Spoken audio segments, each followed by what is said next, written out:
En este año 2026 la Iglesia celebra el año pastoral de la Pastoral del Duelo para dar a conocer a las personas en sufrimiento, a los agentes pastorales, a sacerdotes y a medios de comunicación la naturaleza de este servicio que presenta el acompañamiento y la escucha como fuente de sanación tras la muerte de un ser querido. La fe no evita sufrir, pero deja una ventana abierta a la esperanza por donde quizás tarde en cruzar la luz. Tras la muerte de quien amamos, la vida se vuelve oscura y comienza un duelo necesario para cicatrizar la herida. Hoy queremos hablar del duelo no como una enfermedad que esconder, sino como una experiencia profundamente humana que necesita escucha, tiempo y compañía. Ser acompañado y escuchado permite transitar esta etapa ganando días a la esperanza, para la que se necesita trabajo, acción, quizás no permanecer quietos hasta ganar confianza. La persona en duelo necesita entender y abrazar el dolor, reconocer la cruz en esta situación de tristeza. Hoy está con nosotros el padre Mateo Bautista, de la Orden de los Camilos, creador del grupo parroquial de mutua ayuda en duelo Resurrección y animador internacional de la Pastoral del Duelo. Buenas tardes, bienvenido, padre. Muchas gracias, un saludo muy cordial.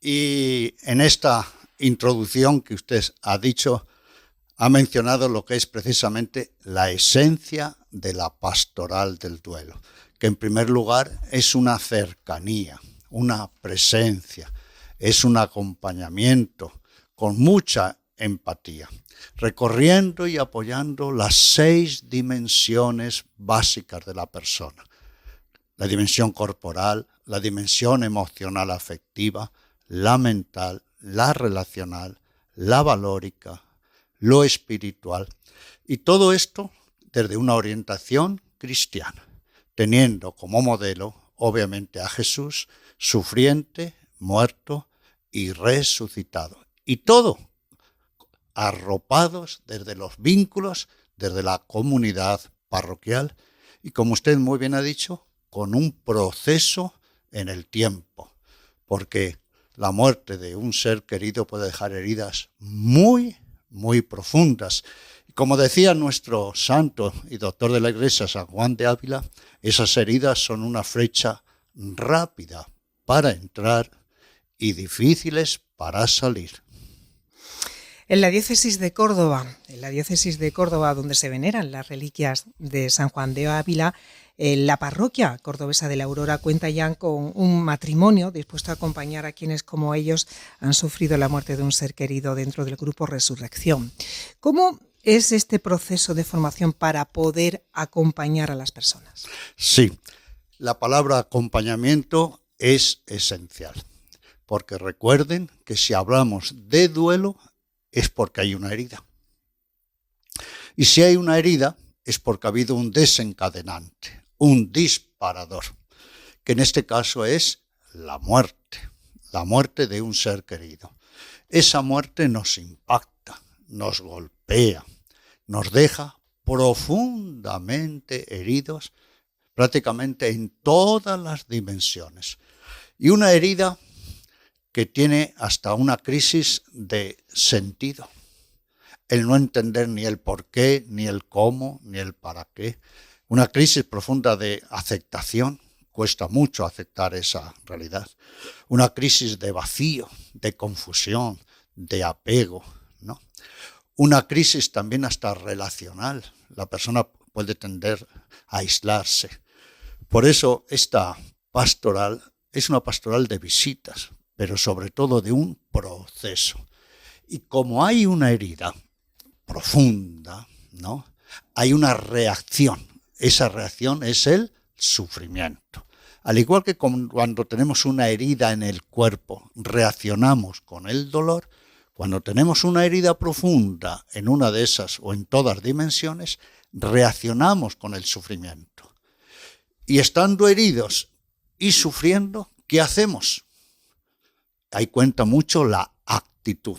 Podemos tener una actitud hasta de hacernos la víctima, de hacernos los pobrecitos, ¿no? O una actitud positiva de afrontamiento. Duelo en sí no es la herida.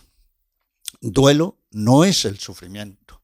Duelo es lo que yo hago conmigo cuando estoy herido para asumir esa herida sufriente, aceptarla, trabajarla, cicatrizarla y sacar provecho de ella.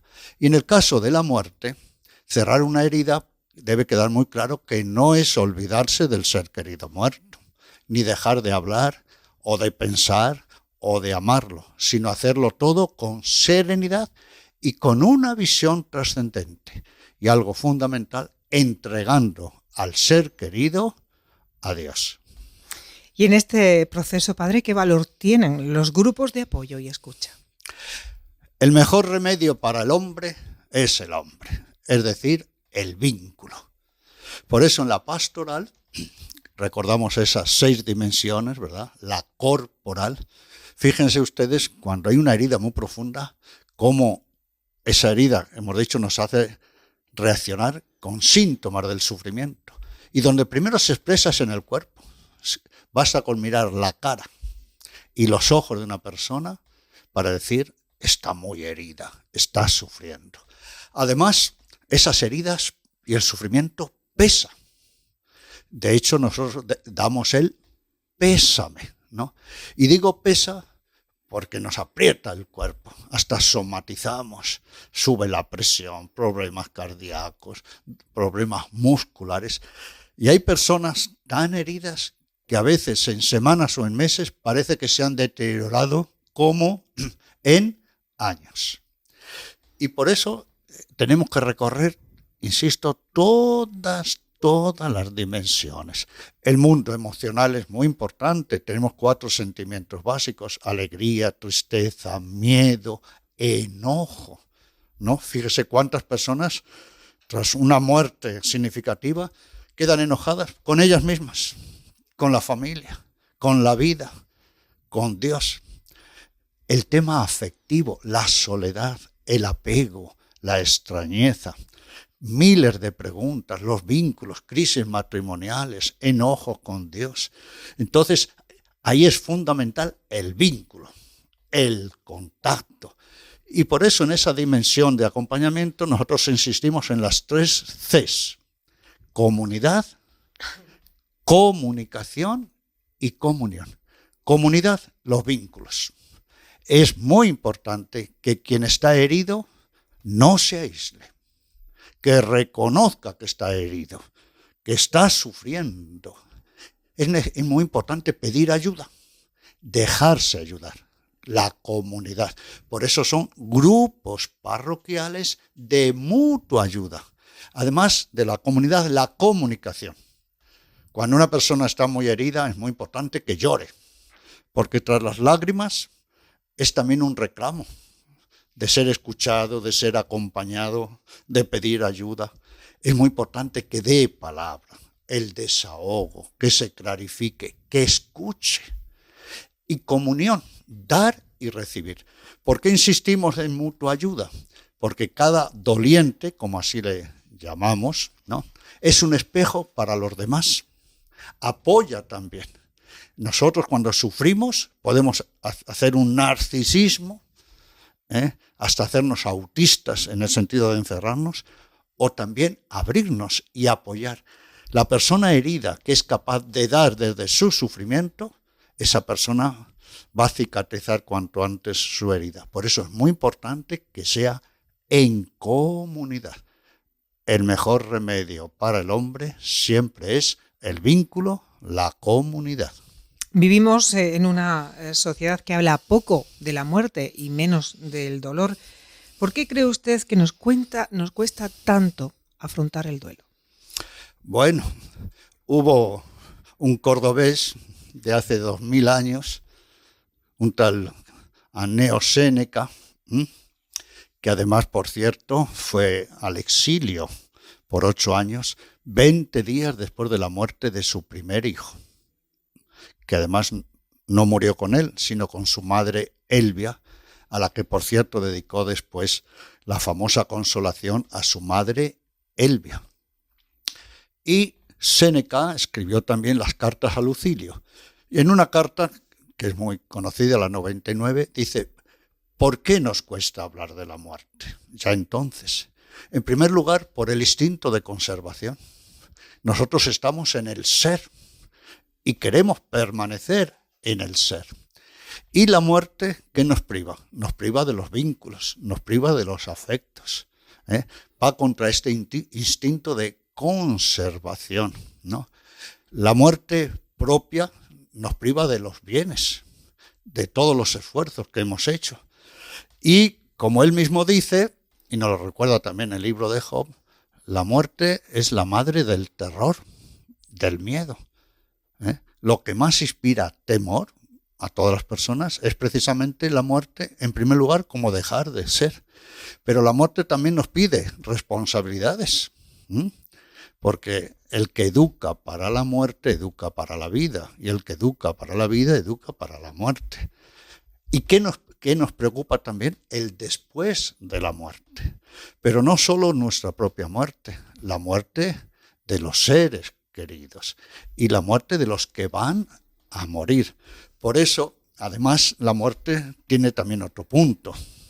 Se asocia al dolor, a los últimos momentos sufrientes, ¿no?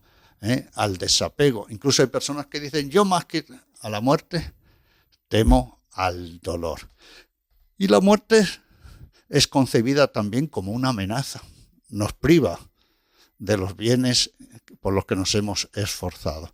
Por eso es muy importante que como ciudadanos y como cristianos no hagamos de la muerte un tabú. Y junto a hacer un trabajo de duelo por los seres queridos que han muerto, el primer trabajo de duelo, recordemos que duelo no es la herida, ¿verdad? Ni el sufrimiento, es lo que yo hago conmigo cuando estoy herido. El primer trabajo de duelo no es por los seres queridos que han muerto, sino por mi propia mortalidad. Yo tengo que asumir que soy mortal. No estoy hablando de que mañana o pasado me vaya a morir, no estoy hablando del duelo por el último suspiro, sino integrar que yo soy mortal. Y permítame también que vuelva a Séneca, y Séneca nos dice, desde que nacemos ya estamos muriendo.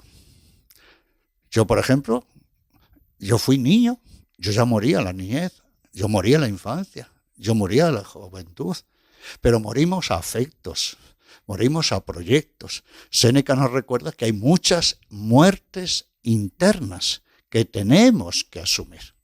Y no solo eso, hay situaciones a las que realmente tenemos que morir. Por ejemplo, a odios, a venganzas. Por eso, asumir la muerte no es fácil. Y la pastoral del duelo no solo es asistencial de este acompañamiento cuando ha muerto un ser querido, es también una pastoral educativa, informativa. Es una pastoral antes, durante y después de la muerte. ¿El duelo se supera o se aprende a vivir con él? El duelo se hace, porque el duelo sobre todo es acción.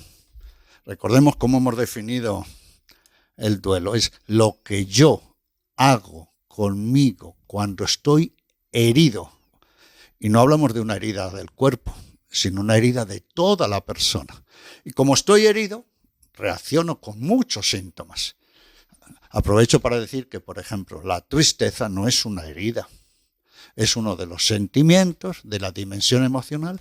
¿Y cuál es la misión de la tristeza? Decirme, señora, señor joven, usted tiene una herida interna en su persona. Ocúpese, sánela. Es una alarma y un mensaje. Entonces, el duelo nos pide una actitud de afrontamiento, ¿no? Y nos pide acción. El duelo nos pide cambios. Esto es muy importante, por eso es acción. ¿Y por qué nos pide cambios? Por una razón muy sencilla. Y permítame que acuda también a 2000 años atrás al gran senador, político, escritor Cicerón, que murió su única hija en el parto y le cambió la vida. Y este Cicerón escribió un famoso libro, Las Tusculanas, y por cierto, la primera autoconsolación. Es unos años antes que Séneca. Y Cicerón, con su hija muerta, dice, ¿puedo cambiar la muerte de mi hija? No. ¿Puedo parar el tiempo? No. ¿Puedo hacer que mi vida sea como antes? No. ¿Estoy herido? Sí. ¿Estoy sufriendo? Sí. ¿Quiero sanar? Sí.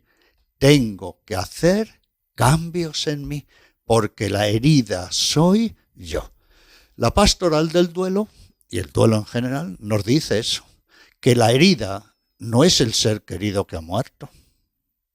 La herida soy yo, que tras esa muerte he quedado golpeado, impactado, confundido, incluso vamos a decirlo, que no sé qué hacer conmigo, que tengo crisis de entendimiento, crisis de sentido de lo que ha pasado, incluso crisis de sentido de mi propia persona. Por eso, recuerden, tenemos un desencadenante, la muerte, una herida, he quedado destrozado por dentro, estoy reaccionando, hasta somatizando, tristeza, angustia, ansiedad, y estando ahí, ¿qué hago yo conmigo? Y tengo dos caminos, o me muero en vida, o vegeto, o soy un sobreviviente, o me hago la víctima, o tomo una actitud dolorista, incluso o hago del sufrimiento un estilo de vida, o la afronto. Y por eso el trabajo de duelo me dice, toda herida tiene que ser asumida, aceptada, trabajada, cicatrizada y sacar provecho de ello. O dicho de otra manera, el duelo me dice, o yo domino la herida, o la herida me domina a mí.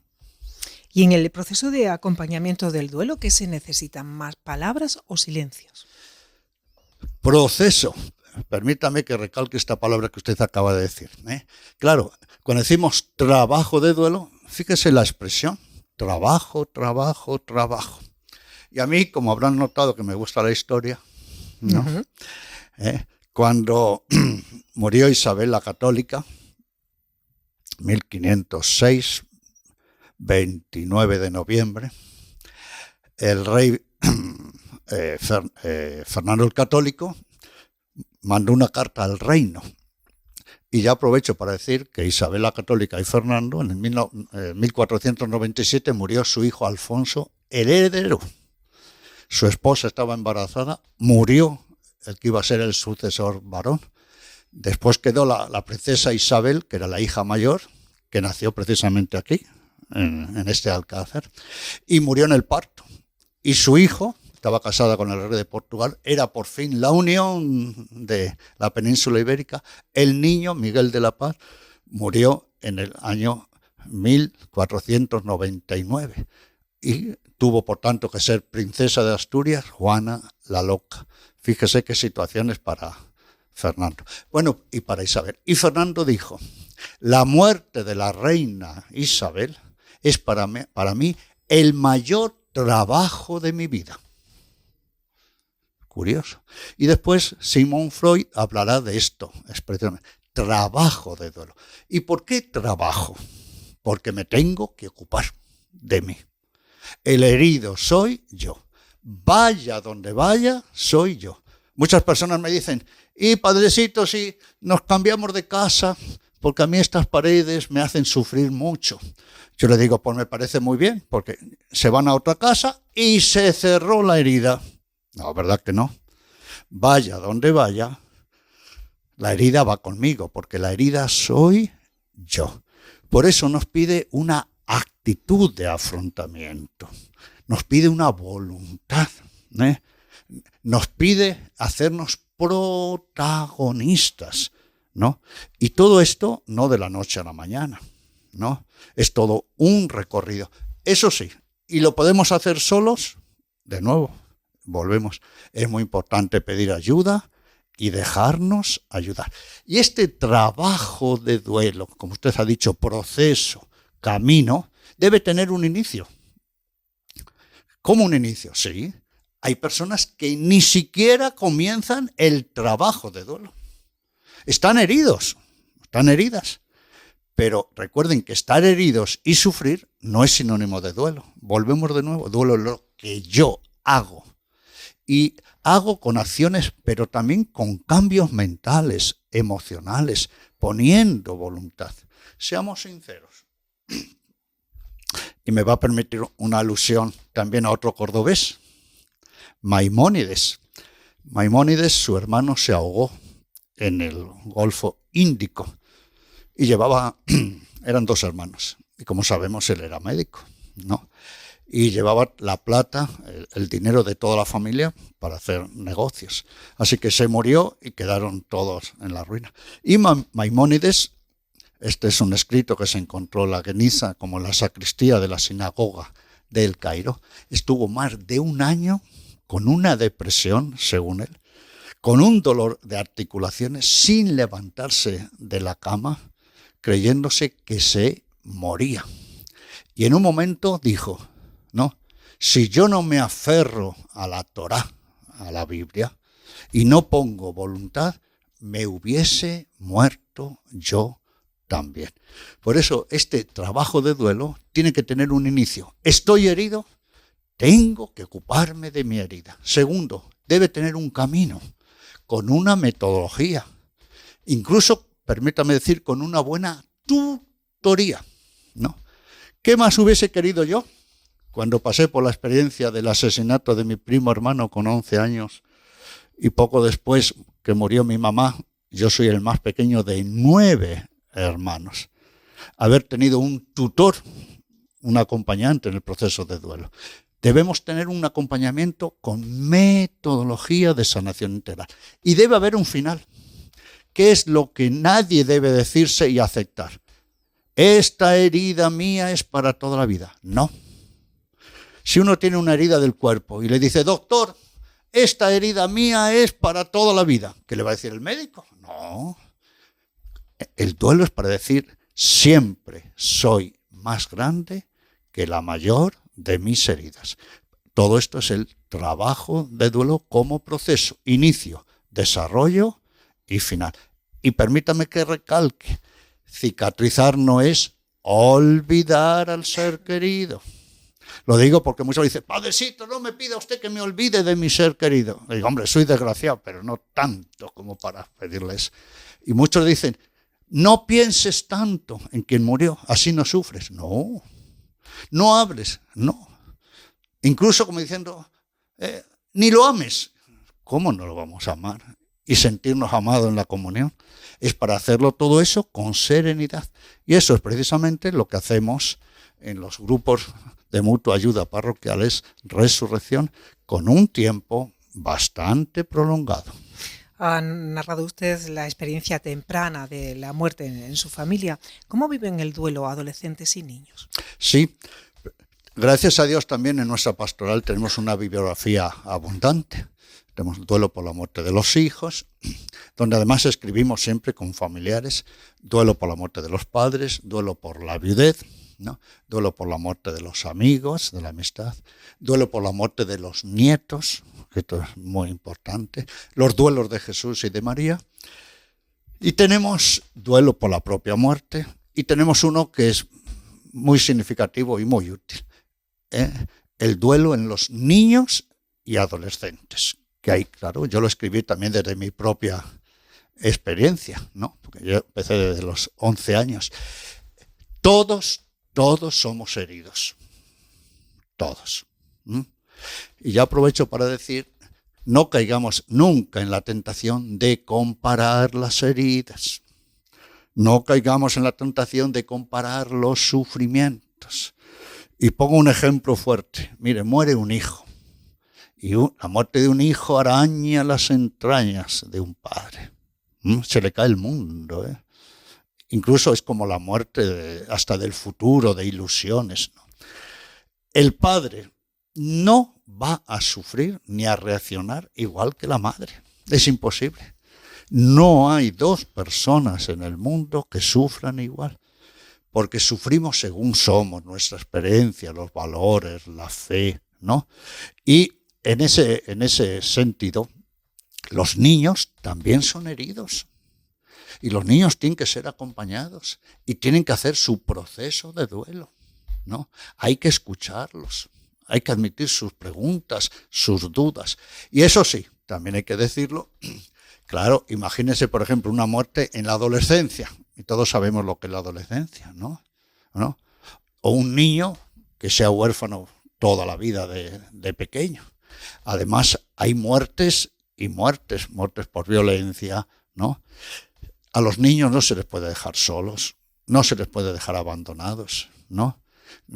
Y además, yo cuando hablo con los niños, soy capellán de un hospital de 300 niños de cáncer, ¿no? Y le dice, yo en mi casa no hablo de la muerte de mi hermanito para no hacer sufrir a mamá. ¿Eso es sufrimiento doble? Y esa herida va a estar abierta siempre.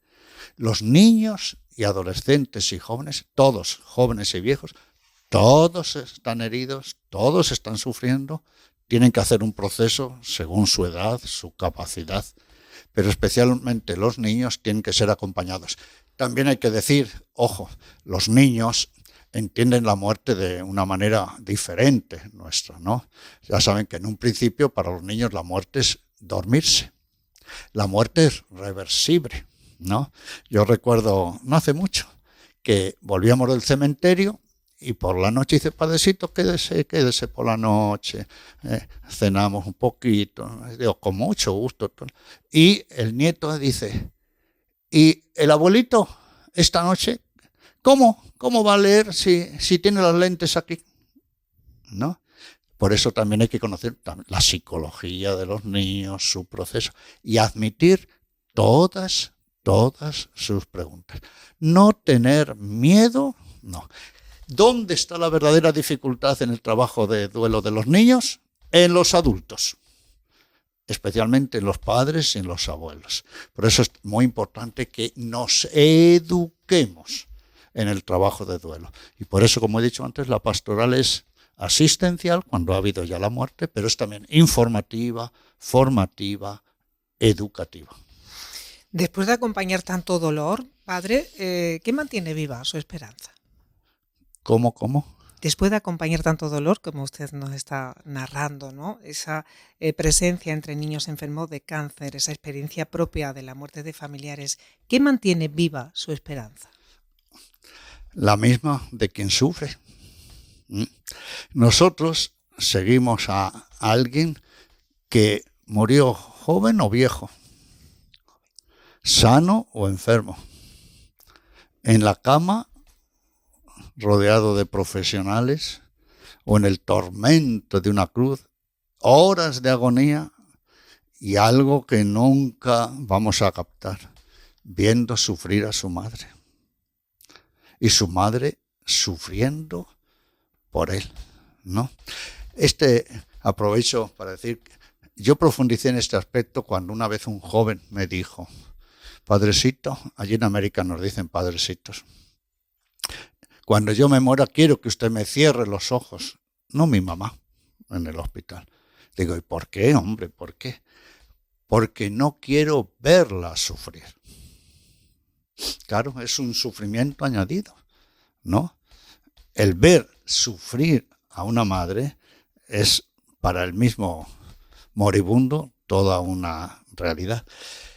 Y nosotros nunca debemos olvidar que Dios Padre tuvo un hijo en esta tierra y el pecado del hombre se lo mató. Somos muy dados a olvidar el duelo de Dios Padre. El duelo de Dios Padre. Y por eso aprovecho que una de las 7 palabras de Jesús en la cruz es precisamente Padre, perdónalos porque no saben lo que hacen. Fíjese como la primera palabra, Padre. Jesús, y esto sí que es una paradoja, nunca se sintió más hijo que en la cruz. Y no dijo, yo los perdono porque me están matando, no. Padre, era tan buen hijo que se pone en lugar de su padre, diciendo, Padre, están matando a tu hijo. El que está en agonía, en tortura, se pone en el lugar de la madre y en el lugar de Dios Padre. Perdónalos porque están matando a tu hijo. Esto es muy importante porque cuando hablamos hay un duelo cristiano y un duelo pagano. Hay un duelo inmanente y un duelo trascendente. Hay un trabajo de duelo donde todo termina con la muerte y se terminó y no tiene ningún sentido, ¿no? O muerte o un duelo donde entregamos al ser querido en las manos misericordiosas. Y hay una comunión de los santos, y hay un amor de resurrección, y hay un amor de ida y de vuelta. Y por eso también en la pastoral del duelo, cómo insistimos en hacer esta entrega, ojo, con sufrimiento, pero con amor, ¿no? Y por eso, ¿quién nos da el auténtico consuelo en el Espíritu?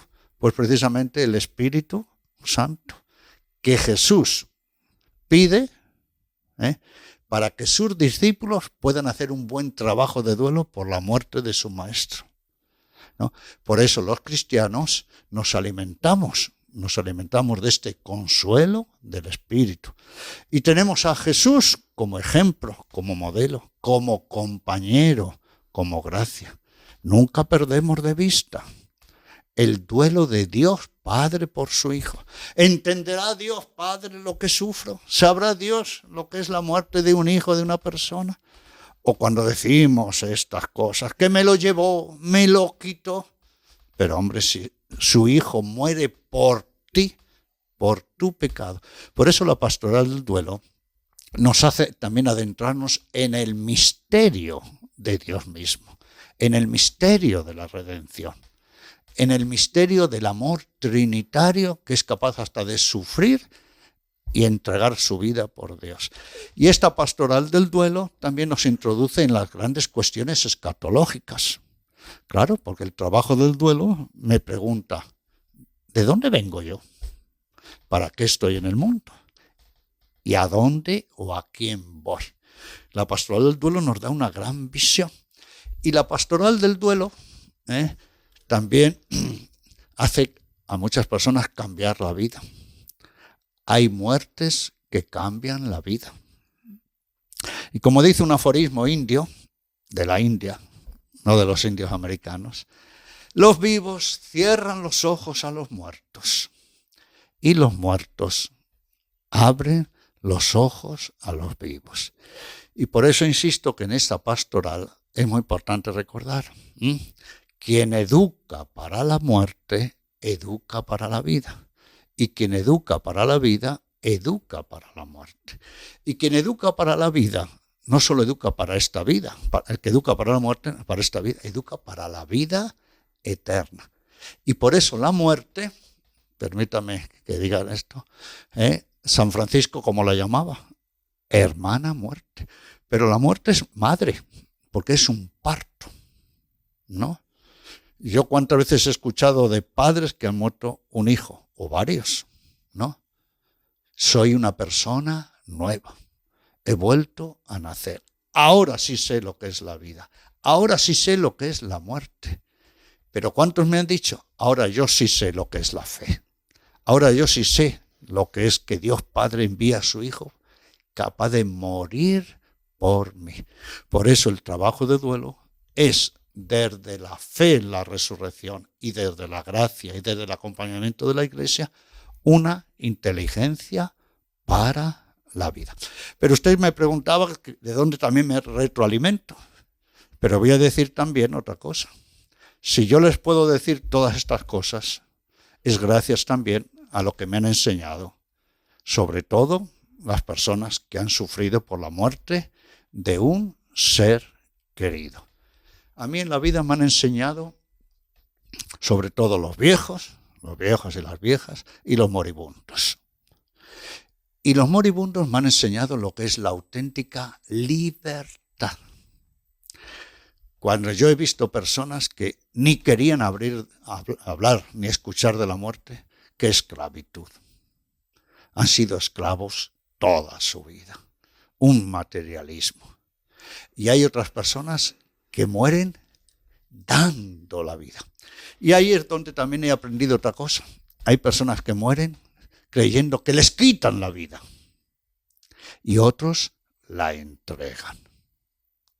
Por eso la pastoral del duelo es también para abrirnos los ojos a la realidad de la vida, de la muerte y de la vida eterna, y para educarnos en el auténtico amor, y ordenar los amores de la vida. Recuerdo un muchachito, ¿no? Los niños cuando mueren nos enseñan a todos, ¿no? Y este muchachito le decía a su mamá, mamá, tú tienes que entender el amor de Dios. Y tú tienes que entender que yo voy a lo mejor de lo mejor, ¿no? La pastoral del duelo nos dice también quién es lo absoluto en nuestra vida y nos educa en el orden de los verdaderos amores. Y sobre todo, la libertad. Martin Luther King, no tendré plata, dineros, pero soy libre. No tendré títulos, pero soy libre. No sé morir, soy un esclavo. Padre Mateo, pues muchísimas gracias. Podríamos seguir hablando indefinidamente porque su experiencia y su voz nos está conduciendo pues a esa educación para la vida, que es a la vez esa educación para la muerte que propone la pastoral del duelo. Muchísimas gracias por su presencia. Ahora, no podemos hablar indefinidamente porque un día nos vamos a morir. Hasta ahí. Y también permítame agradecer, porque creo que hemos dicho cosas muy útiles, ¿no? No tener miedo a hablar en esto en casa.